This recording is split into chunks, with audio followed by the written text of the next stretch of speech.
Hey everyone, and welcome to the Phileas Club. This is episode 123 for February 2019.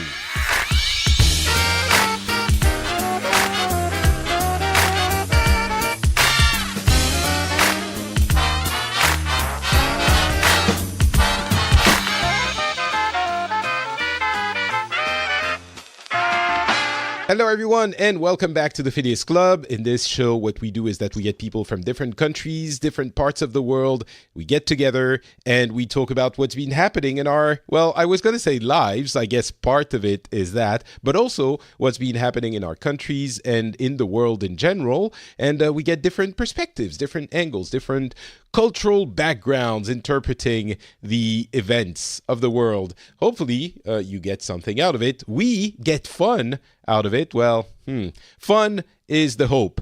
Sometimes it's terrible depression and darkness. We'll see what this episode has in store for us. It's a surprise every time. First, let me welcome the guests. As I said, my name is Patrick Beja, and I am from France. I am currently living in Finland. You also have in this episode the triumphant return of Marlene from the Netherlands. How's it going, Marlene? It's been forever. Yes, it has been forever indeed. All is well. So yeah, looking forward to the show. All is well. I guess that's as long as it's not no, everything is terrible. I think we should be happy. So well, we still have populism and the extreme right on the rise. So everything is well up to a point. Okay, that's more likely. That's more akin to what I was expecting. We also have Wendy back on the show. Wendy is previously from Sweden and now back in the U.S. Yes, hello. I see that you are also unhappy about your current circumstances. It's good and bad. It's a mixed bag, but I don't know. There's some cold weather over here, so I feel like I'm sort of still in Sweden. Yeah, you basically moved back to the Sweden of the U.S., so yeah. I can understand. Well, I'll ask you a ton of things about that in just a little bit, but first, let me welcome the third co-host on the show. Dan Campos is back from Mexico. How's it going, sir? Hi there. Well, I am pretty much ready for this show and also ready to discuss, because this seems to be perhaps the best of times and for some maybe the worst of times. I say that we are living interesting times, so we're ready to discuss about that. All right, let's talk about interesting times indeed. And before we do, though, I do want to thank and salute the heroes of this episode who woke up at 5 a.m. in the morning to be on the show, namely Wendy and Dan. Thank you so much. I raise my glass to your health. Yep. Same here. So I guess I am so curious about what happened with you, Wendy, that I'm going to start with you, if that's okay. Sure. So you were kind of the other person on the show that was defending the ideals of social democracy in Europe and in Northern Europe and saying how good it was and how great it was and how well it worked. And now you've left. You've abandoned me. What happened? I know. First of all, I still absolutely believe in those things and will defend them to my death. Okay. Yeah, I think it had a lot more to do with the reality of spending the first 35 years of your life in the United States. So all of our sort of building up of, ability to live life was done here. And so, we moved to Sweden. My husband got a master's degree there. And unlike every student he knew, he had to pay for his schooling. So right there was a big chunk of savings. And then, it was expensive. It was really hard to afford a house. We have 4 kids, so it's a lot of us. And so we could hardly find housing. And when we did, it was camping. It was fun. I loved it. We had all of us in one bathroom for a while. So you spent what, 3 years there? 4. Yeah, 4. 4 years. Wow, yeah. Yeah, and we really debated. I mean, really, truly debated. But when it came down to, and how it works in the States is you sort of build credit over time, and then a bank will loan you money to buy a house, and you have to save so much to do that. It's kind of, we know how that works, and that's how we have done it. And we get there and they're like, well, it's very different, and we don't know who you are. So it's as if we were, 17. So that made it a little tough. And then, timing with kids. I remember actually, Patrick, I believe it was you at Nerdtacular one year. You had talked to me about when you were 13 or something when your parents moved you somewhere. Is that, absolutely, yeah. Okay. We spent a year in Cyprus and a year in Lebanon, and it wasn't easy. That's right. And you had said, don't ever do that to your children. And you were in the back of my head when we were about to make that decision this spring. Because our son is turned 13 in the summer. And I was like, we are dooming him. This is going to be terrible. Well, I don't know. I mean, I think it's different when you go back to the place where you're from.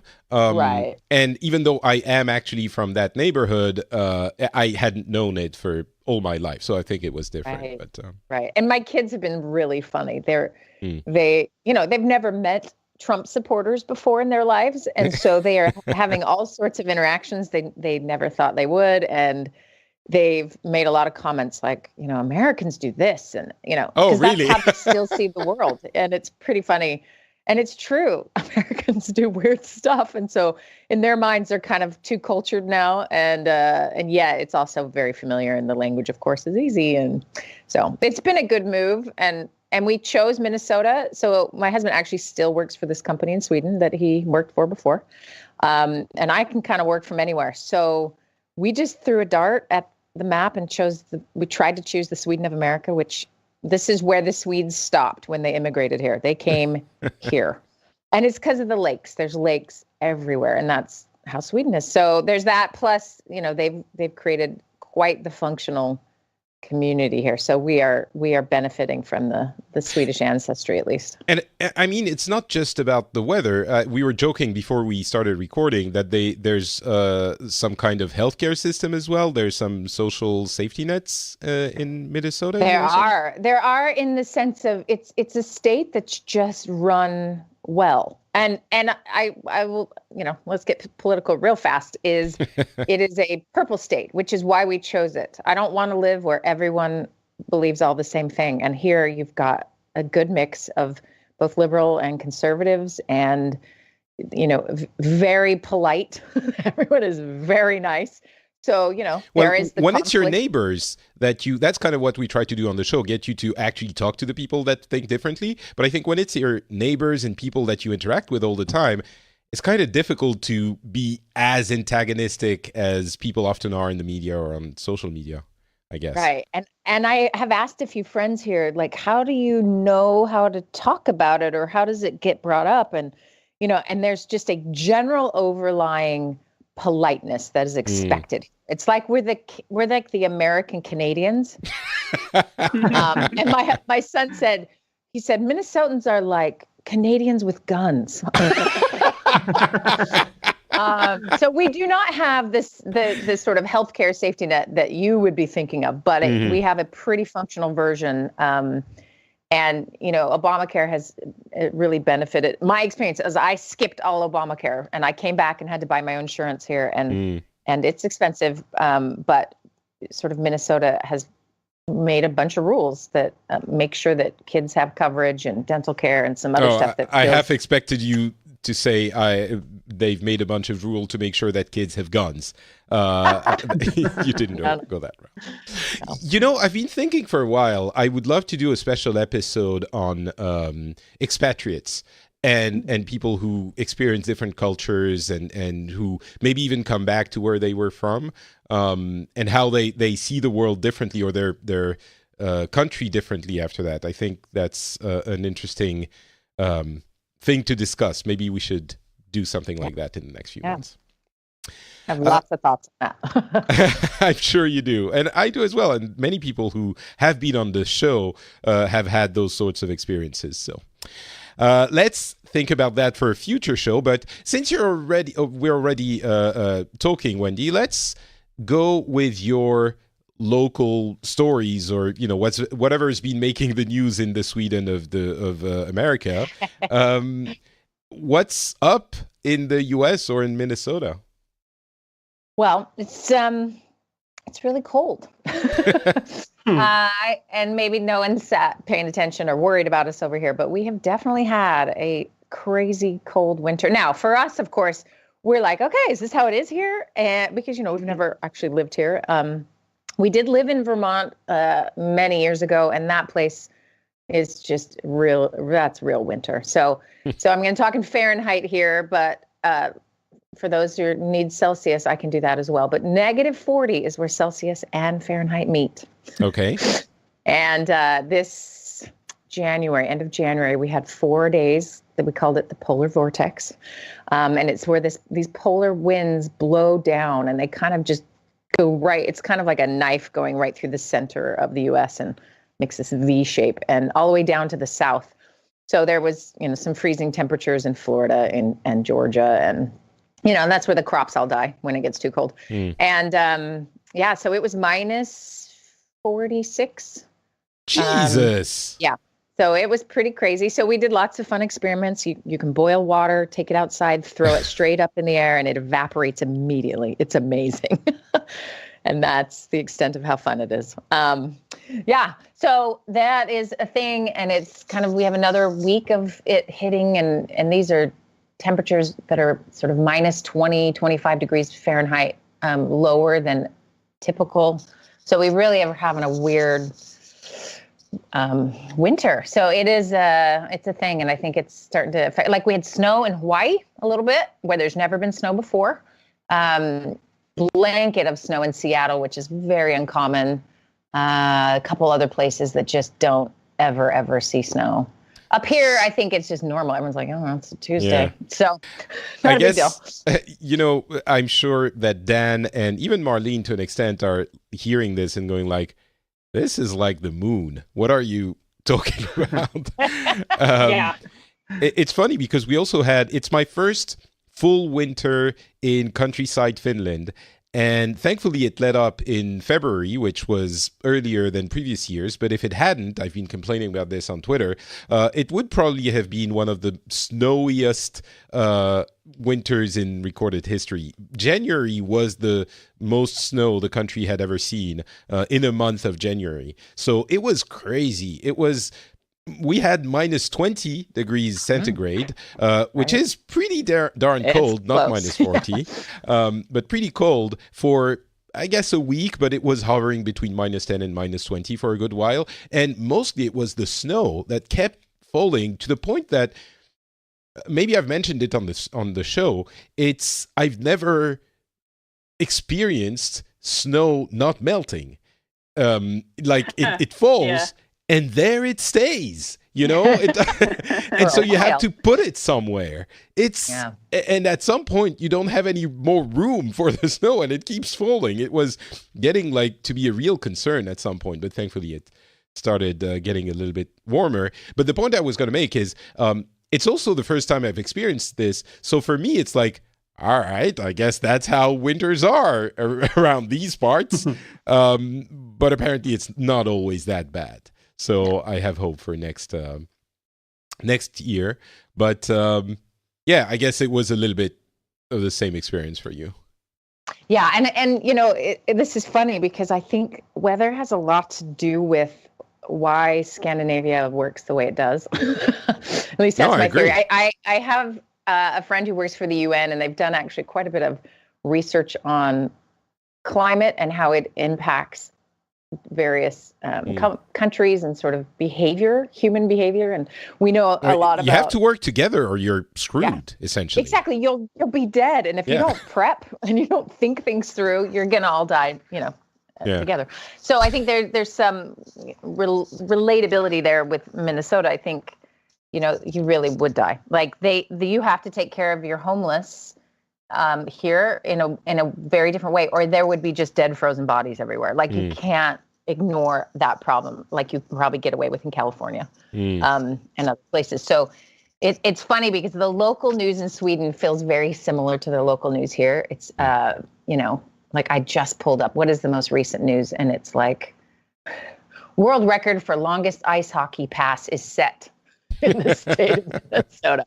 Stuff like that, or like, hey, snowplow workers are working overtime because of snow, or and things that are very civic minded, like, you know, we're going to create a better immigrant defense fund. These 2 counties. I mean, it's very, it's very Swedish, actually. It's great. Yeah. So it's interesting.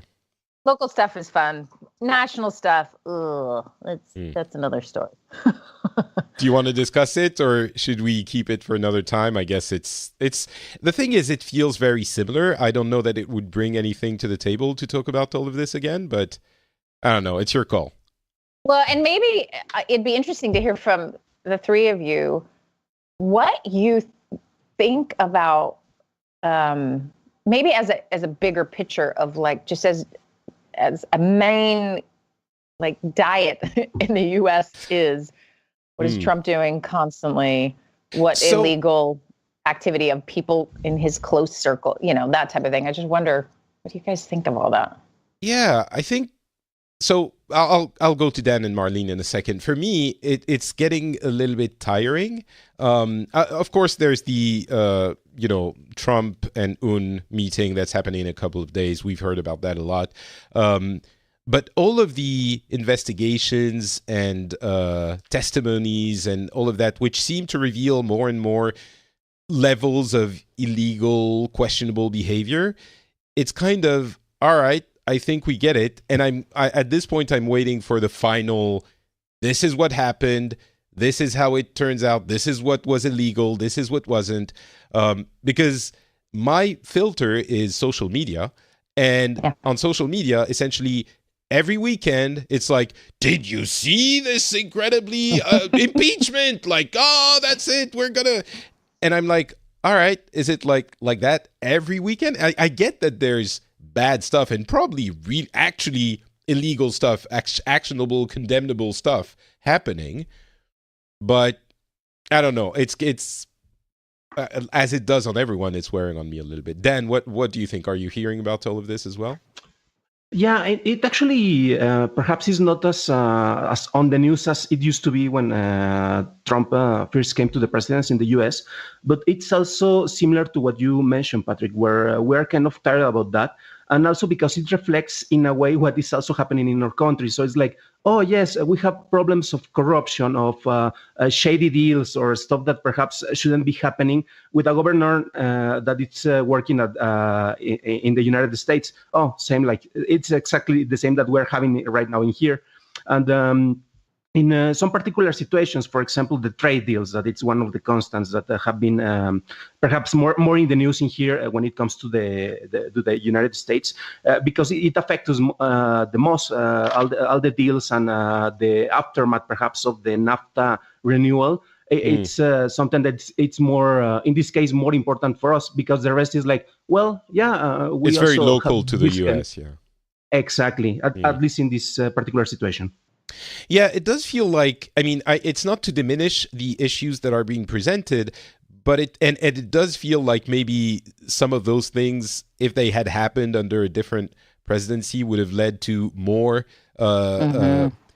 more, maybe even outrage, and definitely more judicial action. But it's also like, well, the investigations aren't over, so by the time they're over, maybe it will lead to that. But yeah. Marlene, what about you? Is it also, business as usual for the crazy US? I think there's two. We have two flavors of more of the same. There's no end to this story, and one of them is indeed basically any story about investigations into Trump, because by now we're like, so it's been proven that bad stuff happened. So now more investigations. Okay, more investigations. And then the other thing that is the endless continuing story is the Brexit story. Right. Yeah, I mean, we've heard about this a lot. I think in this instance, we were talking about the U.S. specifically and the investigations into the Trump campaigns, and Yeah, it's more of the same. I think that's the feeling for everyone. Yeah. Wendy, the investigation isn't over, right? It hasn't released its conclusion. Mueller is still working. No, and I think, and this is where, the perspective from the outside, I think, would drive me crazy. I can imagine just like enough of this, and how are you guys all this corrupt, and what is the deal, right? But an insider perspective and living here, it's interesting. Again, just sort of like people have to get on with their lives, and they do, but there's this overarching feeling of like, just nobody is trustworthy. And anyone, and I think ultimately the psychology of what Trump has created is incredibly important for everyone to sort of understand, and especially for Americans. I mean, we sort of are living the life of the abused partner. You know what I mean? Where we get smacked around a lot, and then and sort of the idea that justice will ever be served is dangled in front of us, and that order will be restored is not there. And so I think we sort of are exhausted and act like it. But I think one of the things that Trump does in particular, and if any other president in history had this many people around him who had felony convictions, not just are accused, but I mean, it's unreal. Nixon, he was the guy. There was a couple bad eggs with him, and that was it. And it took years for that investigation to be completed. So I think part of it is our quickness of expecting results is a little different, right? We want to hear now, and that's why you have article after article going, is this the time? Because this investigation is way faster than any other in the history probably ever was, and really complicated. And now the fight will be, is it going to be made public or not? So we have every step of the way, we've got way too many lawyers, and we've got way too, so the satisfaction of the average person to find out what the truth is feels really elusive. And that is draining. It is draining. So do you think there will be a conclusion to this? Like, will it be made public, or is there a date where we think, okay, Mueller is going to work for another 6 months, or is it going to be 4 years? Right. They're saying, now we don't know. But what happens is the guy who was appointed to be the Department of Justice, the head, he determines if that report is leaked or leaked. I shouldn't say that. Announced or not. And he is, buddy with Trump. So the corruption that's potentially there, all of the checks and balances, they do their job in theory, but it takes forever. And yeah, it's really, I feel like we all just need a group hug and I don't know, some time with our Canadian friends. I don't know. We're really it is pretty exhausting. You were in Sweden. Everything was actually maybe everything was not fine in Sweden, but yeah.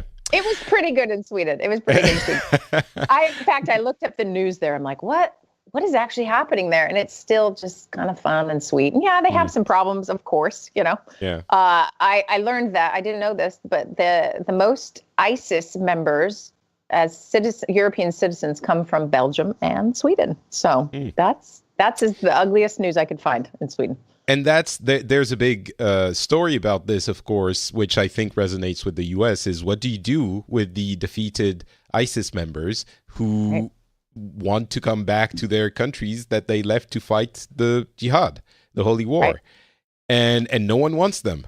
And it's like, and we have a lot of women who had joined ISIS. That's a really common thing from the States. So, and they've had children, and it's like every country is trying to invoke some kind of ancestry that makes those people not of that country to be able to say we don't want them here. And it's complicated because at the same time, some of them are showing no remorse.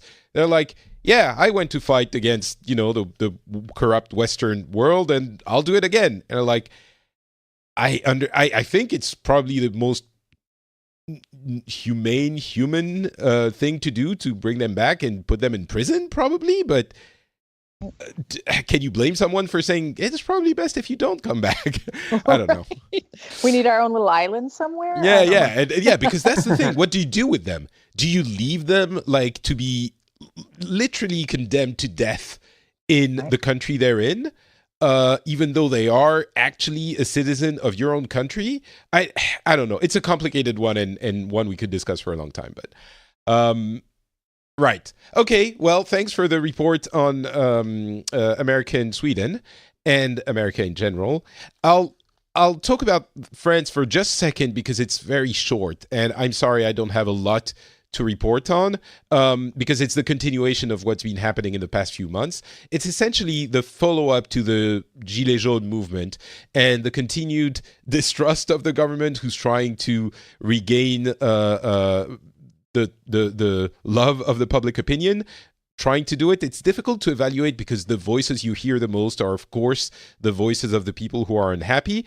But we have European elections in a couple of months here, and it's looking like the Gilets jaunes movement might have been just, obviously because it's disorganized, disorderly enough that people have also lost trust in some people, of course, not all of them. I think a lot of people are still very much, in the vein of the Gilets jaunes movement.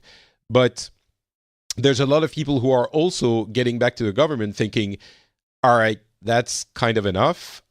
We need the country to function.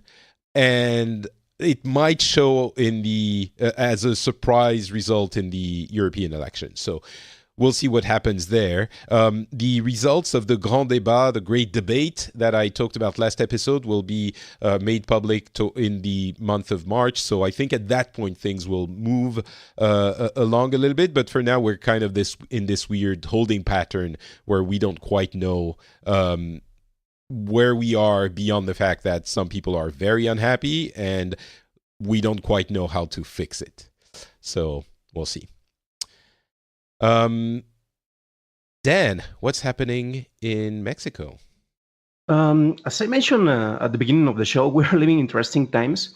The previous time that I had the chance to be on the Phileas Club, we were about to have national elections in here. We were about to decide who was going to be the president for the country.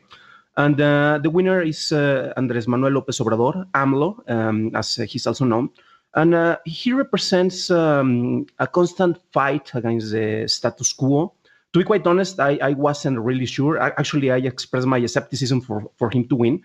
But he also represents the anger of the people against the project that was being developed by the previous administration. And it actually didn't help the people who doesn't have as many money, as many resources as the higher classes. So he won with a big margin, and I am talking about between 60 and 70% of the votes. That's wow.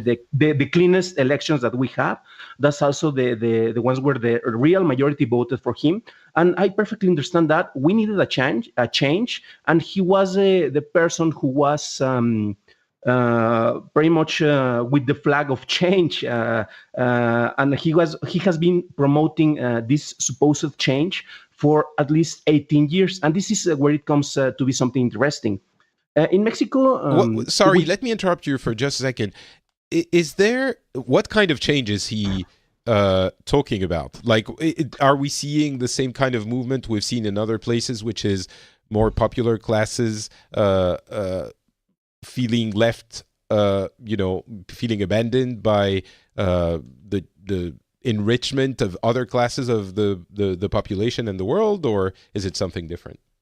It's in that line, exactly. And I also recommend strongly to the listeners to check a previous episode, particularly the one that you are interviewing Saul Gonzalez about Venezuela, because that's actually let's say that we were in a similar position, not the same, just a little bit similar to what Venezuela was like 12, 15 years ago, where a change was needed, and we had a figure that was representing this change. In that case was Chavez.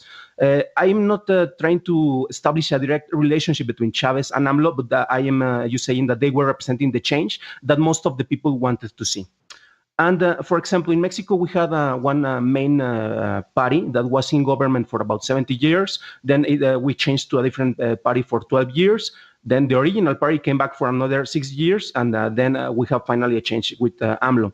I am mentioning this because, for example, in some other countries, we talk about the dictatorships. And here in Mexico, after the Mexican Revolution, we pretty much had what has been called by historians as the perfect dictatorship, because it meant that the same group of power was keeping the power, but they just change, they just switch the heads or the presidents, but the group remained the same. And that worked pretty much for 70 years. So then we had a change with the party that was more related to the right. The original party was more like in the center. And most of the people were, well, if the center didn't work and if the right didn't work, let's move to the left. AMLO, as I mentioned before, this was the third time that he was running for president. The first two times it was a really close call. And there were some political mistakes actually made by him. But in the third time, he was also using or abusing the system. Because, for example, when you're running for president, you usually have, let's say, like 6 months where you can do open campaign, where you can go traveling in the country and saying, well, I am the best option. In his case, he was the best known option because he has been candidate, as I mentioned before, for three times. And during the last 6 years, instead of being part of a party, he created a movement. And actually, his party, and I am using quotes in here, air quotes, is not actually, it doesn't have even the word party in the name. It's El Movimiento de Renovación Nacional or National Renovation Movement, as it's called. And it was pretty much created for him to run as president. It didn't have a structure. Eventually, it gained some members of all parties, and it's where it comes to be kind of funny in a way, because he accepted people from the bad government, the mafia of power, as he tends to call him, la mafia del poder in Spanish.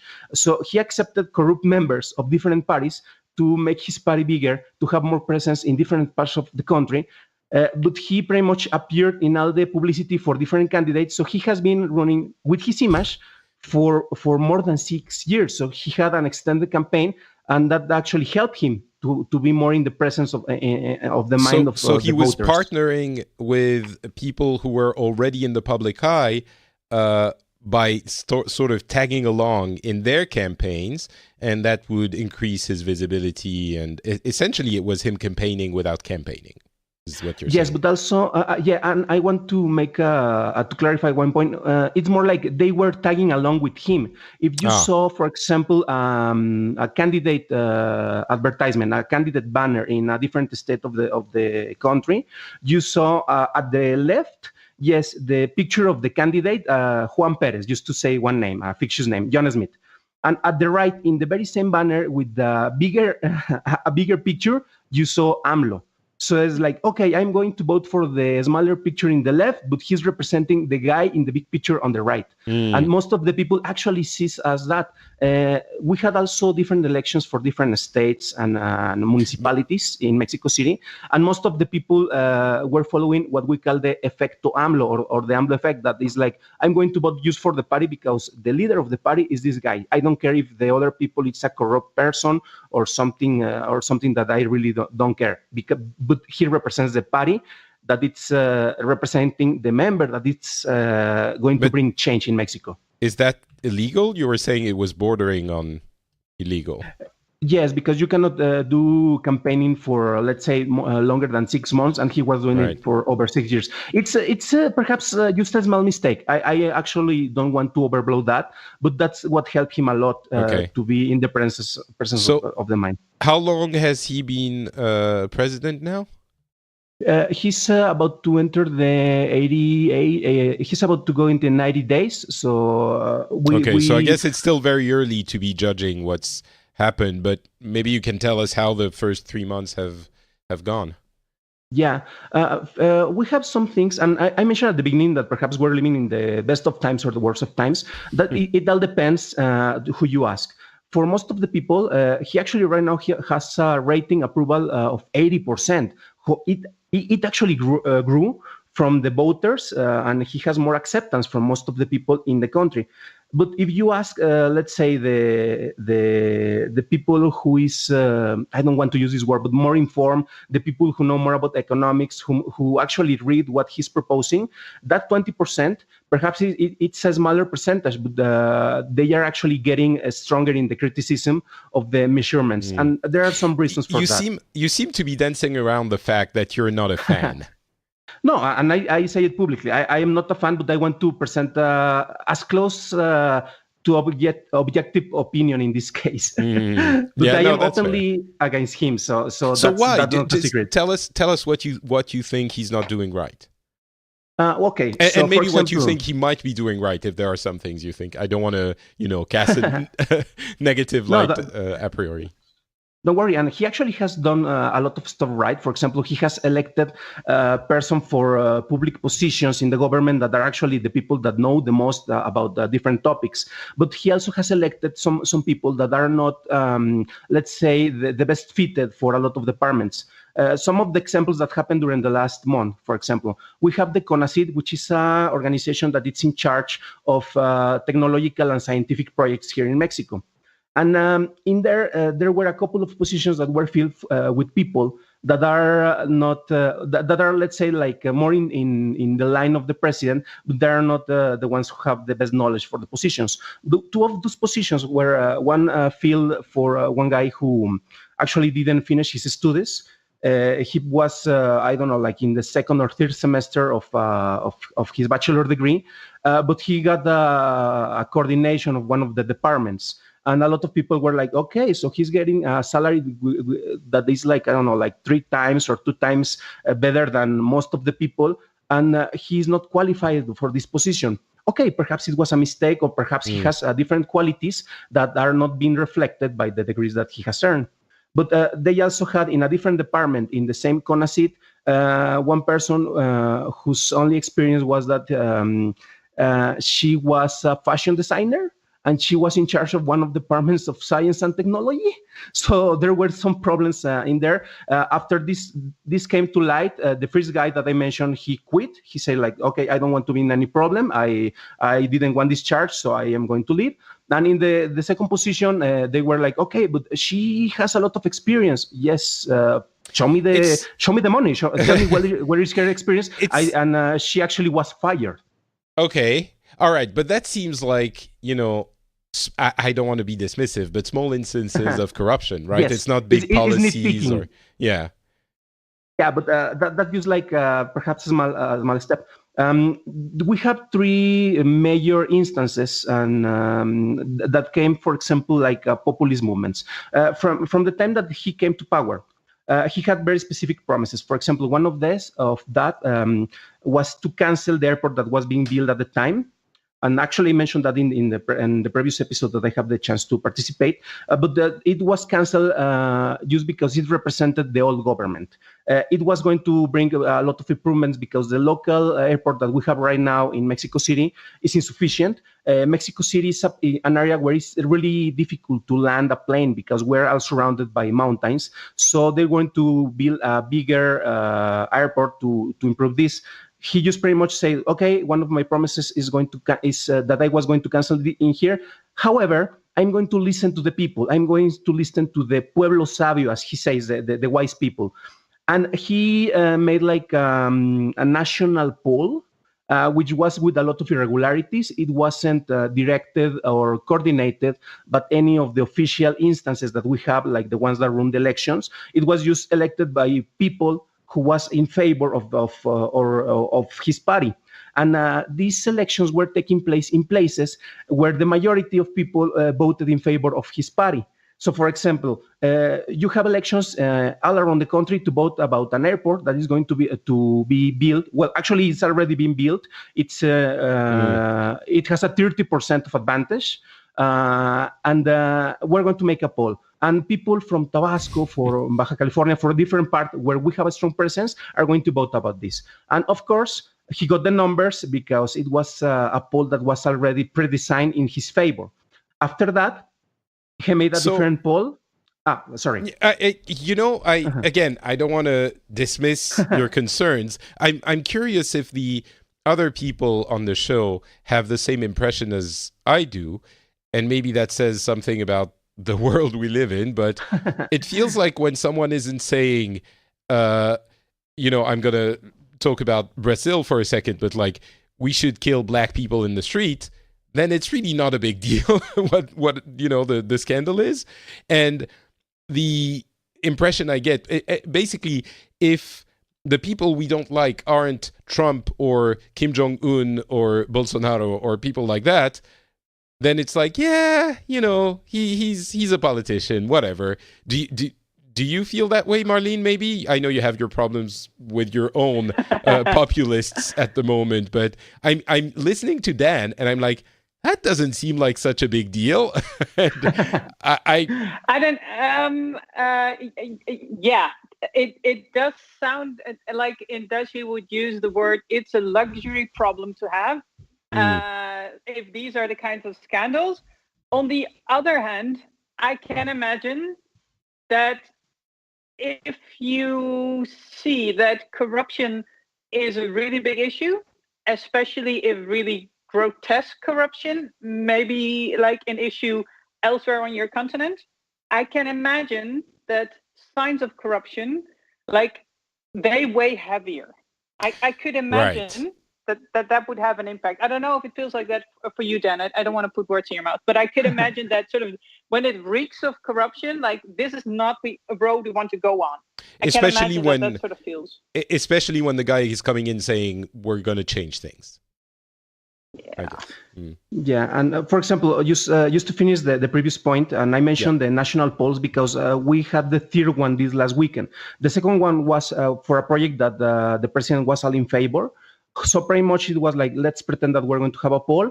He won the votes to get pretty much a train that is going to go all around the southeastern part in the country, which is where most of the poverty is.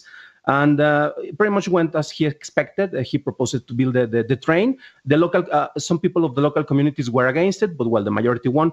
And the last poll that we had the last weekend was for the building of a thermoelectric plant in Morelos. And as once again, the result was exactly what the president was expecting.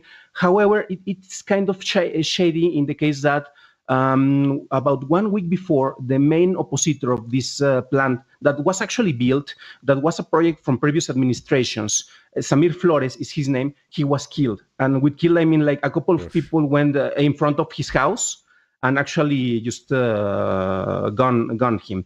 This is a different part. I'm not blaming the government about this. However, it's kind of interesting. The people who is in favor say, okay, perhaps it's part of the members of the opposition that want him to have a bad image, and it's actually a perfectly valid point in this case. However, it's kind of interesting how the information is being presented. Just to finish the point. Oh yeah. When you say polls, do you mean actual votes where you have voting stations and everyone goes to vote, or? Yes. Okay, so every few weeks, there's an actual vote on a referendum kind of thing. Yes, right? It's sort of a referendum, and I don't want to call it like that or like official elections because he's not using the proper organism for these polls. And as I mentioned, I participated in the first two. Actually, I went to vote. I had to go. They give you a ballot, but they don't even have a number in there. So if you want to check the votes, it's impossible. You can pretty much falsify the information, and perhaps that was missing when I was starting to tell about this, because those are the practices that the old system, that the old parties that I was mentioning were using. So if we are supposed to go with a change, if we're supposed to be his main, let's say his main point was that we're going to solve everything in Mexico by fighting the corruption. What is the formula that you're going to do that to improve the people of in the poorest areas? Well, I don't know, but we're going to fight the corrupt people. And then you see that he's hiring people from the corrupt parties to have him in his party. I know that is politics, and you have to agree on a lot of points, and you have to get the people who is the most valuable. But you are doing some of the same practices that the other parties that you were criticizing were doing. And this is the final point. Sorry if I am taking the mic for too long.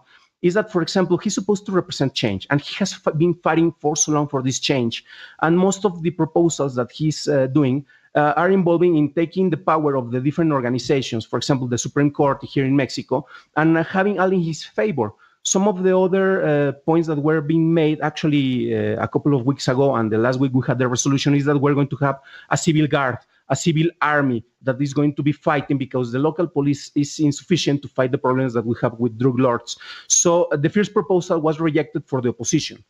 but the majority of the people in the Congress is in the party of Morena. So, but he needed absolute majority. For the absolute majority in the Senate, he needed nine people to be on his side from the opposition. One day before the election was being made, 9 people from one of the other parties from the PRD, El PRD, renounced their party and moved to the other party. So it's like, wait a minute. We have the elections at the next day for the civil guard, and they check the information. They change a lot of the things because we want more people, not use the army involved in this initiative. And actually, they did a lot of improvements on the law. And actually, all the parties voted for this. And you read the final draft of this, and it's like, okay, I am in favor of this. But the original proposal that the rest of the parties were against is not representing this. I am really glad that the representatives actually had the courage and did their work and working in this. But for example, this kind of perhaps nitpicking that I am doing with some of the situation doesn't speak really well about the rest of the movement. It's certainly. I can see that. Go There's ahead, a lot Marlene. of baggage. Well, I would. It appears that there's indeed a lot of baggage. So it's not just these little signs like, well, they're just little signs. No, they stand for something much bigger, and I can really understand the way you explain it. I can really understand it's more than that. Yeah, I have to agree that, like, especially the voting thing feels like, wait, you're this is serious stuff. You have to be sure that things are controlled the way they should be. Otherwise, that is the definition of corruption, right? And also, perhaps we're not voting we're not having a Brexit vote because we're not voting in huge world-changing situations. We're not living. No, but if it's a Americas. referendum, it's a referendum, and you're supposed to listen to the voice of the people. And it doesn't matter that it's for Brexit or what color should the car of the president be. If it's a referendum, it's the principle of the thing. You're doing an actual referendum. So. And also, this comes after you won in one of the cleanest elections. So why don't follow that path? Okay, so that's pretty much what is happening here. Yeah, it's not Brazil or Venezuela levels of concern, but I see where your concern is coming from. Sorry, just one final thing, and this is the real final. The opposition, the people at the right, are saying that this is how Venezuela started. I don't believe it. I don't believe it by far. Perhaps we have some of these tiny problems that we have expressed that we have to be checking in here. But also, as I mentioned, never listen to the people who is in the extremes, neither in the right or the left. Yeah, I agree with that. I have to say, we're not hearing about Mexico at all in France. No. You neither? And not in Holland either, no. What about not in the Netherlands either. What about the U.S.? Is it like it's your neighbor? Yeah, well, we only talk about building a wall there. So we basically, and actually today, this is horrible, but a study came out that showed that within the last 3 years, there's been 4,500 allegations of sexual abuse and harassment in the detaining centers along the border with kids.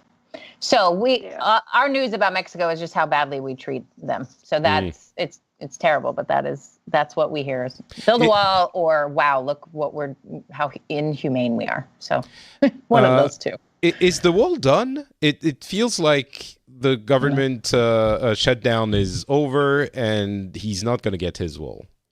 No, but he has claimed it's a national emergency. And just speaking to sort of this feeling that you were referring to with this leader who's claiming to create change and to do things differently, and really you just see the same old stuff, is that core feeling of being lied to. As humans, we are evolved to have relationships with the person in front of us. And when that person deceives us and gaslights us and tricks us and whatever, it really is a major rupture in our lives, right? And now we have the whole world to look at and be lied to from. So we're not quite evolved to fully handle what that looks like. And so that feeling is so personal and painful and awful. And I think, in the end, what happens, at least in my experience being back in the States, and I still have a little space of like, oh, these Americans. So it's kind of nice, but I think it's going to go away. But anyway, this feeling of, so Trump's claiming it's a national emergency. In the speech where he claimed or called for a national emergency. He literally said, I don't have to do this if you guys would just build my wall. It's like, that's not the definition of an emergency. And so, within all of that, so essentially what's happened is he has the power to do that. And then, but what he's done is he's going to divert all this funding to this wall away from military efforts other places. That's where he'll get that emergency money. And it's a lot. So he's still going to do it by defunding other things. No, I don't know if you've met him. He does not quit without being arrested, I think. But anyway, so so that's what he's claiming. And so the House has got enough votes and has essentially said no way, because he's taking over their job, which is to decide the funding. And so there will be so many lawsuits. And he said in his speech, I'm going to get sued like crazy. But I'm going to tell you right now, we elected a man who is not comfortable unless he's being sued 1,000 times over. Like this, everything that works with normal people, the opposite for him. And so, so he's going to try to, and he's thin-skinned, and conservative pundits said, you're a baby and you didn't promise the one thing you promised, which is the wall. And that's why the government shut down. That's why he's not going to give this up. Right. My hope is that it'll blow up and he won't win again. And if he doesn't win again, then you think the wall will go away. Right. I think here's the problem with the whole concept of the wall is there is plenty of wall already existing. The places that he wants to put it are places mountainous, you can't cross anyway. And the things he's claiming, the drugs or the criminals that get through, they go through ports of entry. No, I realize the wall is kind of stupid, but Well, and he's a master manipulator in this sense. He'll say, well, the wall's already being built. And look, we've already got a bunch done. A day before, he's like, we need a wall. So it doesn't, and the people who love him, it doesn't matter what he says. And I think that's the hard part for thinking people. They're sort of like, wait a minute, hold on, look at evidence. And they just want to believe what he says. So that's tricky. Sorry, Patrick, just one really I fast wanted point to ask here. you about the wall. Sorry. Yeah, and the point that I wanted to make is that we're not paying for that wall. That's what he has been insisting. But that's the thing, because he's using federal fundings. He's funding using, for example, maintenance, part of the budget for maintenance in the so-called wall or the fence. But as Wendy was telling, well, part of that you're taking credit was already there. So in a way, for example, we had reports of zombie deers in the southern part of the United States. So we were like, come on, please build a wall because we want to be protected from the zombie deers from the United States. Yeah. So we should make it mutually beneficial there. Yeah, and really technology and increased sort of pay for the people working right there, that's what stops the problems. And then obviously taking care of these kids that have crossed alone. And, it's just stupid use of money, and he knows it. In fact, there's a video you could find that is amazing where he's at the border. And he loves to have lots of guns and drugs on tables around him, like, wah. I mean, he's such a TV guy. It's so annoying. Anyway, and he's talking to someone about the wall and how it's like impenetrable and it's amazing. And the woman is just like deadpanned, is like, well, actually, you can climb under it, or you could probably get over it. You could also just cut it with a saw that you could buy at Home Depot. Yeah, I don't know. Have you heard about El Chapo, who actually, is going to be moved to Alcatraz to spend life sentence in there? Well, I don't know. Have you heard? But he was an expert on building tunnels. So I don't know how much of a help will be a wall against this kind of organizations. So. Right. Yeah, I think everyone agrees that the wall is probably not going to be. I guess the argument is, but it will stop a little bit, which is better than nothing.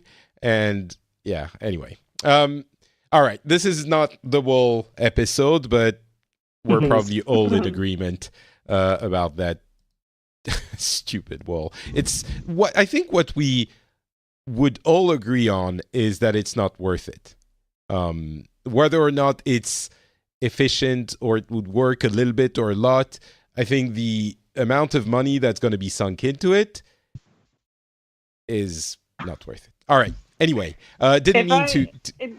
Go ahead, Marlene. Yeah, I mean, first of all, I cannot believe that people can hear this man talk and say that he represents strength or power. I mean, the only thing I can see or hear when I look at this man is he's a small child who cannot get over that he cannot get his way. It is incredible.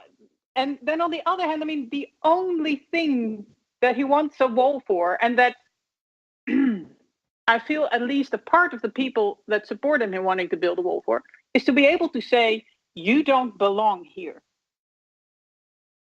And, you know, the wall doesn't even have to be real, because he can just say that. And that's and I think, you know, because that's the same thing that we see in the part of the way the role immigration played in the Brexit discussion. It's the same with populism on the rise in Europe. The only thing is symbolic politics to say, I look at you, I do not recognize myself in you, so that must mean that you do not belong here. So it's really sad. Yes. While I agree with what you're saying, I also feel compelled to point out the fact that this is a way of looking at it that is extremely one-sided. And it's my way of looking at it as well, but it kind of simplifies the entire debate.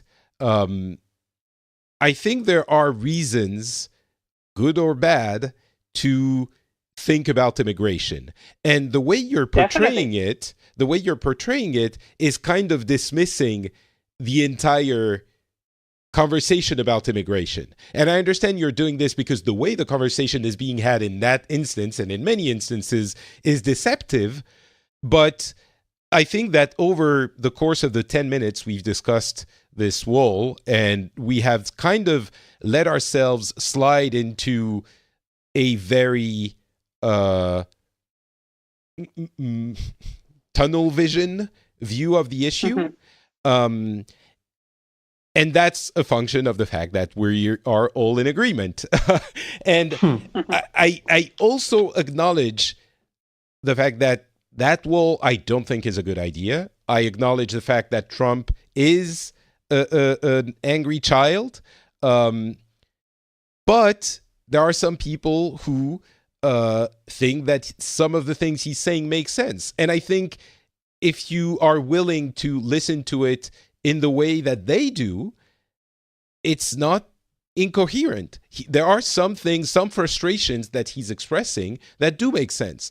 And dismissing them as we have here in the past 10 minutes, I don't think are productive, not just because it's talking about something that is factually wrong, which it might be, I think it is, but also because it, in the same fell swoop, dismisses the concerns. And it says to the people who are concerned, you are not important and your opinion doesn't matter. And we kind of implicitly call them idiots. And we've sort of, said this a little bit here and there. And if this show has taught me anything, it's that some people might not be as informed, and some people like us might believe certain things, but the feelings of the people who do vote for the Brexit or who do vote for Trump come from a place that is just as real as the place that our feelings come from. And they're very often not as caricatural as we let ourselves picture them. So I'm talking in general terms, but it's so easy for us to slide into that because there's, I think, a lot of right in the way we talk about all of this, but we're throwing away the bits that make sense in the other side of the argument, and that's why the incredibly adversarial conversations happen. And I'm convinced, Marlene, that if you had someone, of course, there are, I'm going to use the term, there are the actual deplorables that we can't really have a conversation with, but I'm pretty certain that if you had a conversation with someone normal who thinks the wall might be a good idea, or at the very least that, immigration has to come under control, etc., etc., I don't think you would be as vehement in your condemnation of all of this. Maybe I'm wrong, but Well, let me clarify, because it was lazy of me to put it that way. I should have explained more. Like, I'm not trying to pick on you, by the way. I'm sorry to. I'm not pointing fingers, but we all did it now in this conversation. What you're doing.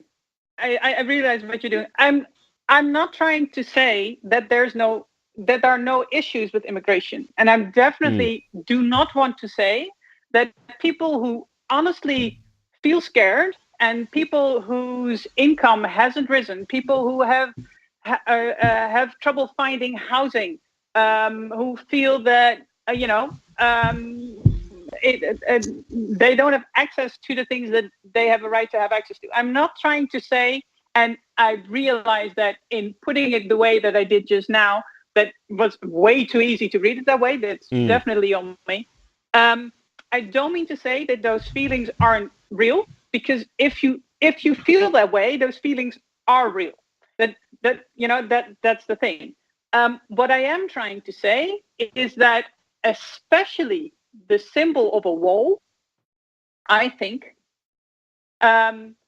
because all of these studies have shown that it just, all the data that Wendy just told us, the wall will not help. What it will do, what it will do is show that that people we associate with, because it's the same with discussions about closing the borders and refugees. I think in a lot of it in the Netherlands as well. We really need to wrap our heads around that we cannot decide on the way a person looks, that they obviously must not belong here. We really must get easy with a society that looks different from just me, myself. I think there's a lot of that for sure in the conversations we're having everywhere. I think it's the expression that we see of the unease in all of our countries, or most of our countries. But I also, if you asked someone, and we do that on the show very often, but if you ask someone about that, they would tell you, obviously, I don't have a problem with the way people look. Again, if you accept the deplorables, that's not the issue. The issue is wider with immigration. But so the quality of your connection is a little bit off, Marlene. So it's a little bit hard to hear you. But you know what? We could talk about this for a while. Since it's related, let's talk about what's been happening in the Netherlands, because it also has a lot to do with immigration, is my understanding. Well, it's just we also will have on March 20th, we will have new elections, not for the general government. We will have the state's provincial elections, which is just like sort of in between the municipalities and the main government, so the provinces.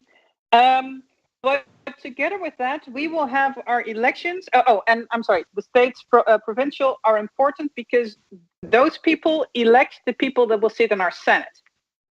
And that's why this discussion, or at least the changing political landscape is relevant. Because if we make very different decisions for these provincial elections, they will elect different party members for the Senate. So the government will have a problem to get their new laws through the Senate. Is that clear? Yeah. So that's one thing. The other thing we will have elections for is one of the oldest governmental parts in our country, which has sort of the worst name you can imagine, because they are called the water boards. Okay.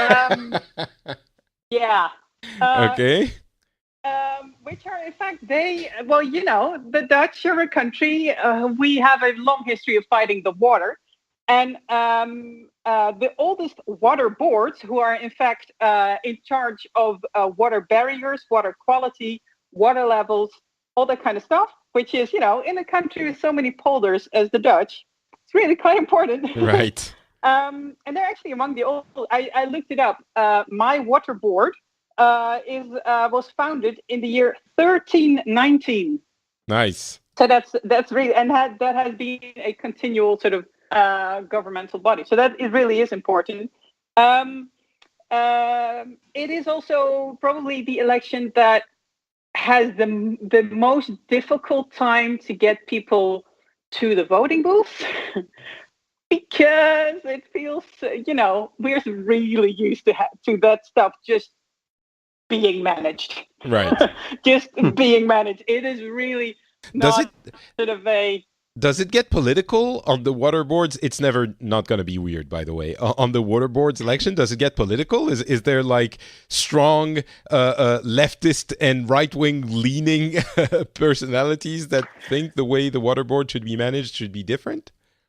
I am going to be real honest. I haven't looked enough into it myself. I'm so sorry. I know, but that's the thing, it feels far away, but I do have the intention of looking more into it. I mean, I know that it has to do, so indeed, with, because it's also a different part of government. So it's a different way we pay taxes as well, because obviously, the dikes must be maintained. That is clear to at least most people in the west of the country. Right. But yeah, I think it's mostly about water and nature quality, and also about like transport by ship through.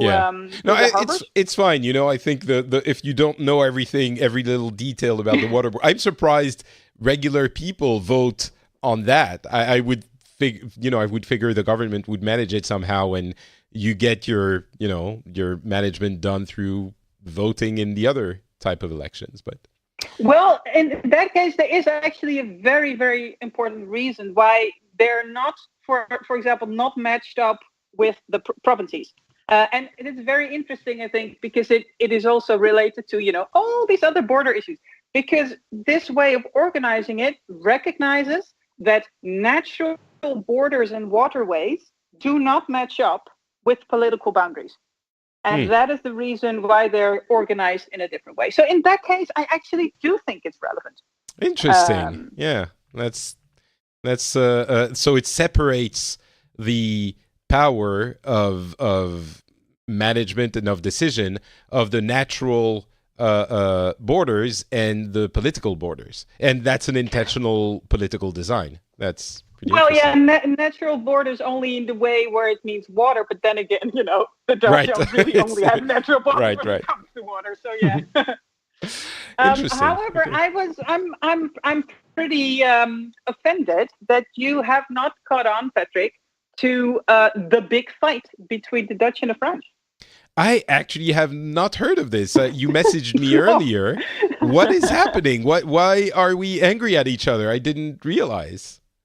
Yeah, no. So this is the perfect example of exactly why the Dutch are so some in the Dutch government are so offended by the French. Because our Dutch Minister of Finance was asked just this morning by a honest to God journalist a very serious question. So, are you sure we are not fighting with the French? And I came across the quote, and I thought it was just the perfect topic for today, because the Dutch are a trading nation. We are very, very proud of our harbor in Rotterdam, and we are very, very proud of our airport in Amsterdam, because it's a really, really important airport for all of Europe. Mm-hmm.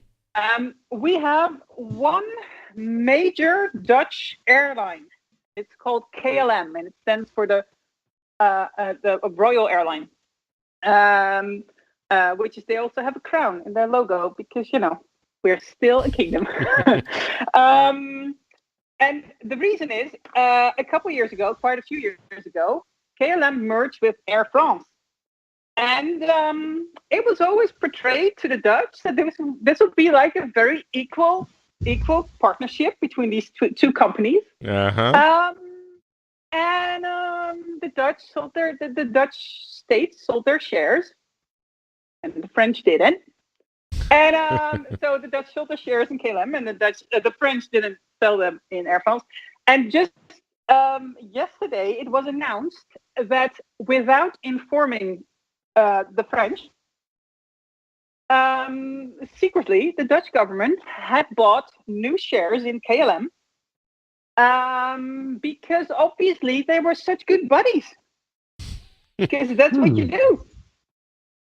So does the Dutch government have an increased controlling interest in the company now? Not yet. Not yet. They formed. They have an increased interest because if I understood correctly, they sold about everything. If I got that right, they secretly they bought up, I think, 12.8% or something of the shares. Yeah, that's not insignificant. Yeah, that's not insignificant, especially when they said. So this is what happened, and 1 hour before the press conference, they called Mark Rutte, our prime minister, called. Your head of government and our Minister of Finance called his French counterpart just 1 hour before the press conference to inform them of this fact. And during the press conference, they proclaimed that they now had 12.8% of the shares, and they were intended to match, to grow just a little, just to match the shares that the French government has. That's very cute. I'm sure it will work out fine. And you haven't heard anything about it. And for weeks, it has been like a major thing in Dutch news, because apparently Air France had a new CEO or something, and the question was the head of KLM allowed to remain the head of KLM? And apparently there were suggestions that he should be, moved to a different place or replaced by somebody, whatever. And because Schiphol, I'm sorry, Amsterdam Airport, which we call Schiphol. Yeah, I've been there. Amsterdam it's Airport, nice. Yeah, it's very nice. It has apparently very good signage. People from all over the world come to Schiphol Airport to learn how to do readable legible signage across airports. So yeah, no, but so Schiphol Airport is sort of like the home airport of KLM, and KLM. There was question if KLM was allowed to remain their own brand, and that really hurt in Holland. Yeah. It's really funny, This is the kind of thing that and I listen to news reports. Maybe not every day, but a few times a week. And I have never heard about this story, ever. So maybe it was one of the days I missed. It's possible. But the more likely situation is that we don't really care as much. But No. I'm sorry. It's different because if I remember correctly, years ago when they announced this merger, I'm pretty sure it was a surprise for everyone, for everyone on the board of KLM, as well as in the Dutch government, that the new company wasn't even going to be called Air France KLM. It would just remain Air France. And they found out during the press conference, and they were like, "But this was supposed to be an equal partnership." But we're all going to be called Air France. Yes, so, yeah, no, and Air France will be a big family. Yeah. Listen, we're used to these kinds of getting people who maybe don't necessarily want to be French and telling them that they're French now, but not really equal type of French. We're used to that.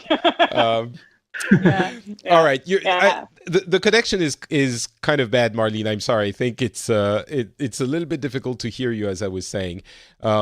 But thank you for these refreshing bits of news. I was fully expecting you to rant about nationalism and the sad state of the world. It turns out you're the only one who didn't. So thank you very much. And I think that's going to be it. I do feel like I would want to talk about other things and talk about the wall a little bit more, but maybe we've talked about it enough. And I'm going to end the show here. So thank you very much to Marlene, Dan, and Wendy for being on the show. If people want to get more, let's say from what has now been christened the Sweden of the US, and about Wendy, where would they go, I wonder? Are you still maintaining that Instagram account? I am. So it's Wendy with an I, Dunford, and that's on Instagram. And then you can find my therapeutic musings on therapythursdays.com. Excellent. Thank you very much. Dan, what about you? Well, it's really, the easiest way is just to find me on Twitter as Dan Campos. From there, you will find links to all the videos and shows that I do. And I just want to mention one of the latest where we talk about the implications of what it means for, in this case, for Mexico, for the society, for the film industry. The award ceremony that was with the Academy Awards, and just one little tease. We actually talk about who was the real winner of the cinematography award, and it wasn't the one that was presented on the ceremony. So there you have it. You can follow that information. What? Oh, wow. That's just the tease. I can tell you after we finish the recording, or you can ask me about that in Twitter. Okay, all right. Thank you very much, Dan. Marlene, what about you? Do you have any online place to direct people? I do. I'm on Twitter at Monxies, which is MONXIES, which is probably impossible to understand with a bad connection, but I'm pretty sure you'll put it in the show notes. Yes, I will. Absolutely. So thanks. And I promise that I do not only rant about populism, I also show pictures of awesome stuff I make, and I have many conversations about Dungeons and Dragons because it's the most awesome hobby to have. Oh, really? Have you just started playing Dungeons and Dragons, or? No, for a couple years, but tonight is my next session, and I'm really looking forward to it. Excellent. Well, I've been a Dungeons and Dragons player for a long time. I haven't played in a while, but it occupied a lot of my life, so I'm very glad that you can enjoy it too. And for me, it's Not Patrick on Twitter, Facebook, and Instagram. And of course, the show is at FrenchSpin.com. You can go comment there and let us know what you think about what we discussed. And you can also support the show at patreon.com/The Phileas Club. The link is also in the show notes. If you enjoy the show, if you think it brings something to your life, consider giving us a couple of bucks. That would be very much appreciated. Thank you very much for listening. We'll be back in a few weeks for another episode. Talk to you then. Bye.